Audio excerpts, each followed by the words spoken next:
Du coup, fais ta différence, ta force et va éveiller ta curiosité. Je m'appelle Louis Bonnour, j'ai 29 ans et ça fait 7 ans que je suis humoriste.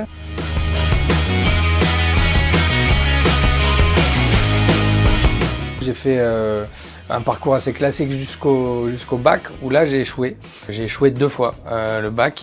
Première fois, deuxième fois j'ai retenté parce que mes parents voulaient quand même que je réessaye. Et au bout de la deuxième fois j'ai dit bah non c'est bon, c'est pas pour moi. Après le lycée, là, après les 2 échecs au bac, je me suis dirigé vers un service civique que j'ai fait avec l'AFEV.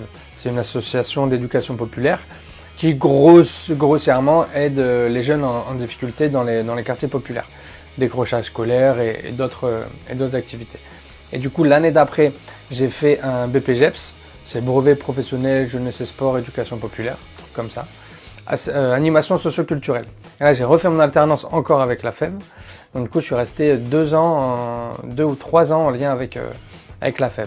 Et après ça, les études, ça a été vraiment terminé, parce que même ce diplôme-là, j'ai senti que, même si c'était quelque chose, une thématique, un domaine que j'aimais bien, l'école, ça restait quand même trop compliqué pour moi. Donc après, j'ai vraiment arrêté et j'ai commencé à travailler un peu à droite à gauche. Et après, j'ai découvert le théâtre d'impro et là, ça a complètement changé.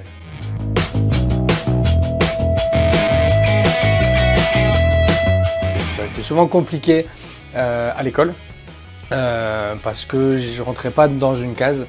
On a capté plus tard que du coup, je souffrais d'un trouble déficitaire de l'attention avec hyperactivité. En fait, avant, on n'en parlait pas du tout. Donc du coup, j'étais juste le perturbateur de la classe. On ne s'adaptait pas à comment je fonctionnais. Et du coup, en fait, moi, j'ai jamais aimé être assis pour apprendre, donc j'ai jamais apprécié vraiment l'école.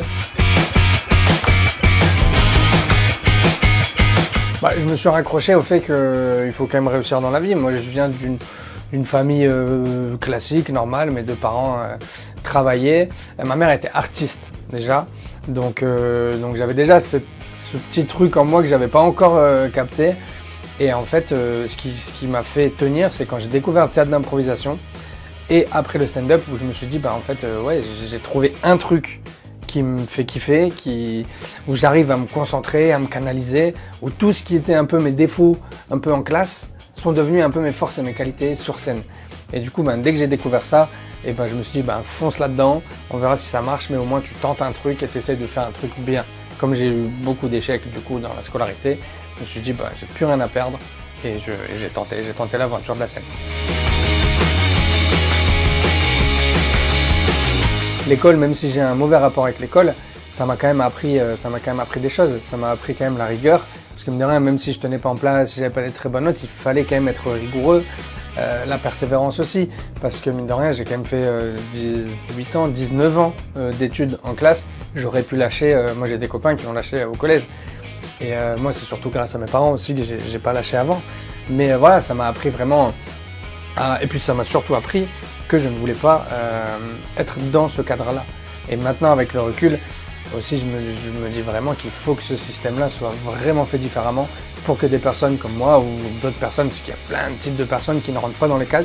Moi, je pense même qu'il y a plus de personnes qui ne rentrent pas dans les cases que des personnes qui rentrent dans les cases de l'école, puissent trouver aussi leur bonheur et ne pas s'ennuyer, trouver un intérêt à l'école. Dans l'idée, c'est vraiment de chercher ce qui peut te plaire en fait directement. S'il y a même juste un tout petit truc, le dessin, le chant, le rap, le slam, ou même si c'est pas dans un domaine artistique, si tu te dis ce toit est chouette, comment on fait? Dès qu'il y a une toute petite passion, une petite envie vers quelque chose, d'essayer d'aller de foncer là-dedans. Il y a plein de formations professionnelles. On n'est pas obligé. Après, je connais pas bien, mais je sais pas si dès le collège, on peut déjà faire une formation professionnelle. Mais après le collège, il y a une multitude de formations professionnelles où on n'est pas assis à écouter des gens et on travaille avec les mains, on travaille directement sur quelque chose qui nous plaît. Et du coup, essayer de tenir quand même bon, de s'accrocher jusqu'au moment où on peut prendre cette voie de la professionnalisation en fait.